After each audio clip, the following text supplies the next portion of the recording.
Welcome into NFL Daily. I am Tom Downey, and we have a mailbag for you from our Wednesday live show with the NFL Draft just around the corner, answering all your questions as they come in here as part of our live show. We're going to begin with Richard Ngakoue. Is that how you pronounce it, Richard? Oh, it's Ngakoue. That makes more sense. I thought it was all lowercase, but uppercase is more logical there. What backs do you want to see the Bears draft? Chase Brown, Tyjae Spears, Devon, Achane. I'm going to have them ranked Achane, Spears, Brown. But this running back class in general is loaded. It stretches from not just round 1 to round 3. I think round 1 to round 5, you will take a back you think you can plug in and make your RB2. Now, I like Khalil Herbert a lot. You have D'Onta Foreman. You don't need to draft a back early, but the value of the class means, you probably should.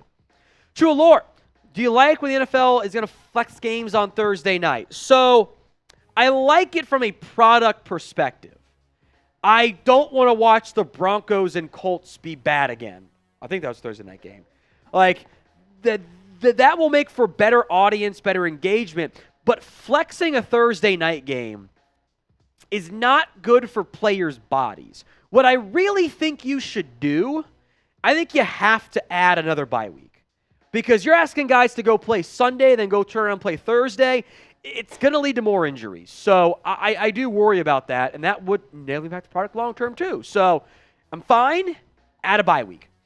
From Cameron, do you think the Bills will draft a linebacker in the first round this year?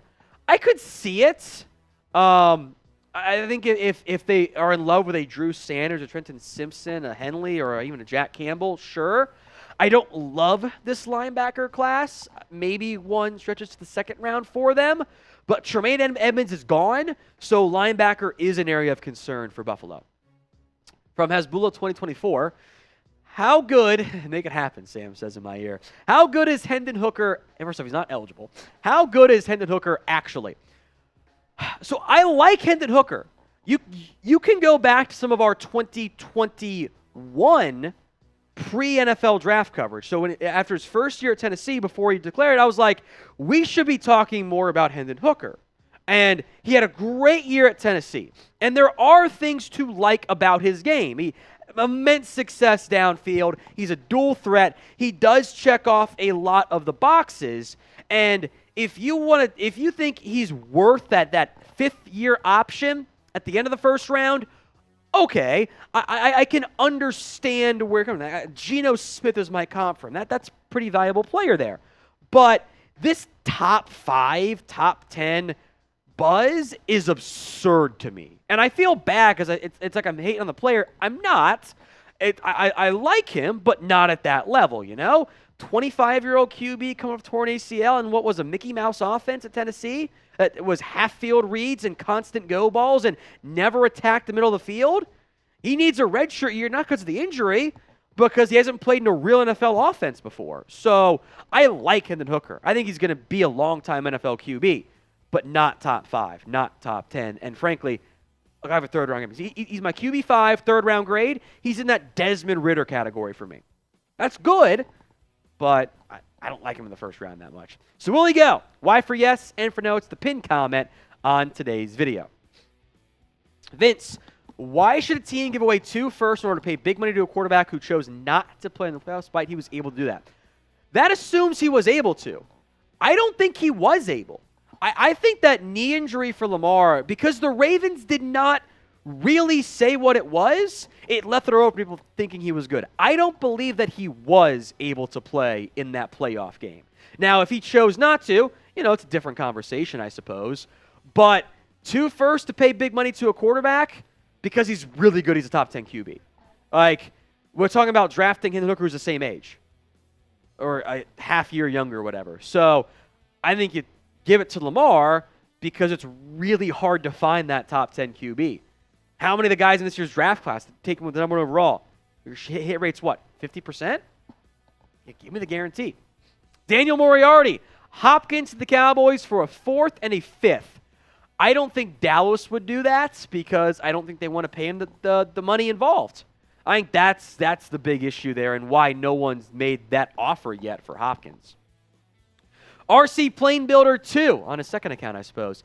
Can you imagine D-Hop, Clowney, Ekeler, Ngakoue, OBJ, maybe Lamar in Atlanta? It's a scary team bound to win the Super Bowl. I tell you what, at minimum, that team wins the NFC South with ease because that division is really not that great there. Now, I actually don't like Clowney all that much because he did quit on his team. They told him to go home because he's complaining about playing time. But Ngakoue, Hopkins, Lamar, with Pitts and London and a solid offensive line, yeah, that'd be fun. Now, the 2023 NFL Draft Hats are available at chatsports.com/NFL Draft Hat. Get yours today. All 32 NFL teams are covered, so don't delay. Go get yours instead. Chatsports.com/NFL Draft Hats. That link, by the way, is going to be in the comment section and the description of today's video. All NFL teams, the flat brim and the rounded brim as well. So don't miss out. These are some fantastic draft hats for you. Much better than some of the previous years. Links in the comments in the description of today's video. Michael Ayers, some sleepers in this year's draft. Let me pull up my draft notes here. I'm going to type in sleeper. So some of these guys are a little bit more well-known, but I'm talking like day 3 at best there. I think Dwayne McBride from UAB. Small school guy, fits sleeper option there. I think I was going to put Kendrick Miller, probably too good for that tag. I think Carter Warren, the OT from Pittsburgh. You're banking on a 240 snap sample size. He was really good this year for Pitt. Then he got hurt. So I think Carter Warren could make some sense there. One more offensive guy, because I'm mostly done my offensive players so far, of like the day 3 guys. Chandler Zavala was a non-combine invite from NC State. Really good this year. Also, small sample size, bad offensive guard class. He could be your first non-combine invite drafted. Also, watch for Carl Brooks of Bowling Green, some inside-outside stuff there. Junior Estrada, she's the defensive lineman for Brooks, by the way. Patriots trade for Devin White. It's a very unpatriot-like move, I think. I think Devin White is a little bit overrated.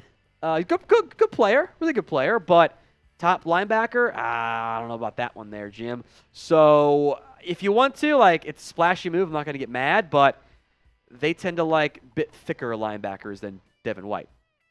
So if you guys have not already, please subscribe. It's the only way to be notified when our live shows start and for you to join our NFL live shows to be a part of the mailbag. Hit that sub button right now. Dan F. Should the Lions trade for Jeffrey Simmons? What draft capital will it cost? I think the DeForest Buckner trade is a good rough benchmark there. Mid-first round pick value. Got to pay him big-time money. I think he's just as good, if not better, than what DeForest Buckner was when the Niners sent him to Indianapolis. If I'm the Lions, hell, I would love Jeffrey Simmons in Detroit. That sounds awesome. Simmons, Hutchinson, Pascal, my guy James Houston. That's a real Lee McNeil too. That is a dynamic front. I think that'd be a fun move for Detroit. So yeah, I'd be down. I don't know if Tennessee's going to do that though. Ryan Utzler, however you pronounce it. I'm sorry, Ryan. Thoughts on the Niners quarterback controversy with John Lynch pointing towards Purdy being the starter? Do we see a potential Trey Lance trade? I don't think so because they don't know when Purdy's going to be back. He might not be ready for week 1. They invested a lot in Trey Lance, and they are thrilled with what they got out of Purdy and not Lance, which is a bit of a red flag there. So I don't think they trade Trey Lance. The ideal outcome is Lance balls out. I still want to risk it all for Trey Lance to an extent. Maybe not all anymore. I keep him. He's cheap. He's affordable. We know there's untapped potential there. Some of the potential right now. Keep Lance. Keep Purdy, because I love Shanahan. I don't want to see him try to make Sam Darnold work. Ferris Bueller, taking a day off maybe. Should someone take Bijan in the top 10? It is the constant discussion of what is a running back worth. Bijan Robinson is going to be a top 10 player for me in this year's class. He might be top 5 for me. But that's just like how good the player is. It's not about the position, right? Anthony Richardson is not going to be a top 5 or top 10 player for me. but he's going to go that early because the upside of hitting on a quarterback is 35 times X upside of hitting on a running back. A running back has not put a team over the hump since Emmitt Smith. That's the last time it happened. And that's a Hall of Famer. And even current Emmitt, or prime Emmitt in this day and age, probably doesn't. So it's how much of a premium do you want to pay to a guy who the second contracts for running back track record is awful. Been like 2 that have worked. It's just not very good. So top 10, probably not. Back end of round 1, it's a different conversation. In the end, I want you guys to pick this for me. Who will draft Bijan Robinson? Get those predictions in for me in the comment section right now. Darren Walker, O-line question. Who are your starting tackles? Who is the swing out of Tyron, Tyler, or Steele?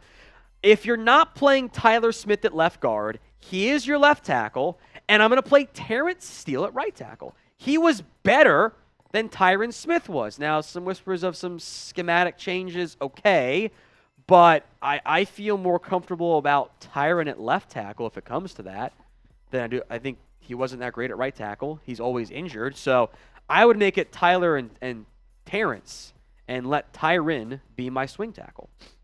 Corey Babcock, with Hankins now back, do you believe Dallas is finished with free agent roster upgrades? Will they go after another DT? Might be an internal DT, perhaps a Carlos Watkins, for example, returns. I wouldn't mind a guard. Seems like that's not going to be the case there. They're pretty limited on their available outside free agent normal roster spots based on the UDFAs they like to sign in their just their overall draft class. So, maybe a kicker could still be an option, but I think they're going to let the draft play out there from that standpoint.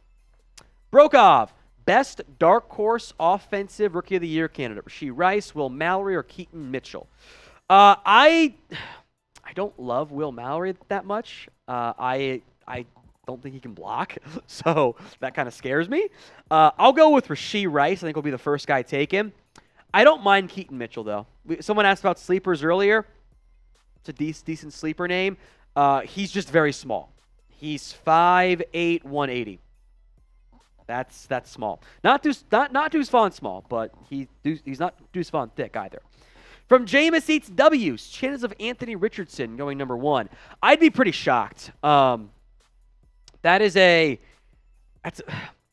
Richardson is still going to need some adjustment time in the NFL. Of just like he does show some flashes of some good pre-snap stuff, some adjustment, but he hasn't had the same level of coaching, the experience, the game reps. So when you're trading away a future one, you do want to get the best quarterback potentially, but you also don't want to put yourself in a Richardson was bad for year 1. He just traded a top 5 pick that could have been a different quarterback there.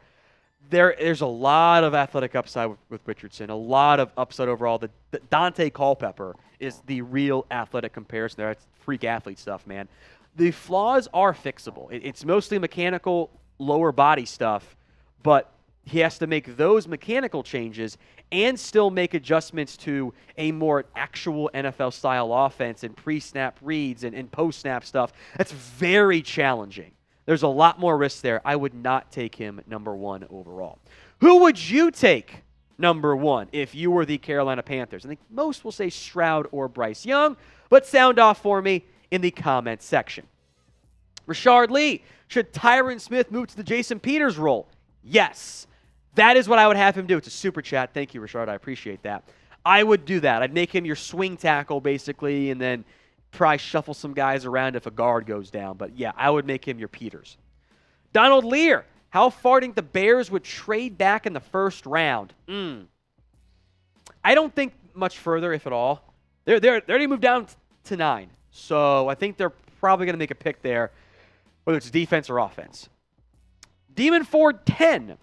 Weird question, but could a team like Seattle, Detroit, or San Francisco make a move for Lamar Jackson? Not a weird question. I think for Seattle, because they paid Geno, they're probably out. At least paid Geno for a year. Now, San Francisco could. 2 big issues. They can't do the signing him to a deal and the Ravens match because they don't have the first-round pick to do it. They have to have their own first. They don't have that right now. So they would have to work out a Lamar agrees to a deal, or Ravens agree to take way less for Lamar. Like it's a lot of hoops to jump through there. Now maybe after the draft things could change a little bit. Also, it does violate antitrust laws for the United States to have Lamar on that team, so keep that in mind. Detroit, though, would be their own first. They'd get to keep number 6. If a move happens, that's the most fun. From Brokov, draft Jake Moody at 26. Hope he's the next Dan Bailey. Hell no. Even at 126. I'll go on my kicker rant here briefly, Sam. He made 82% of his kicks last year, 83%. We sure that's the guy? That's not good. Like that's not good.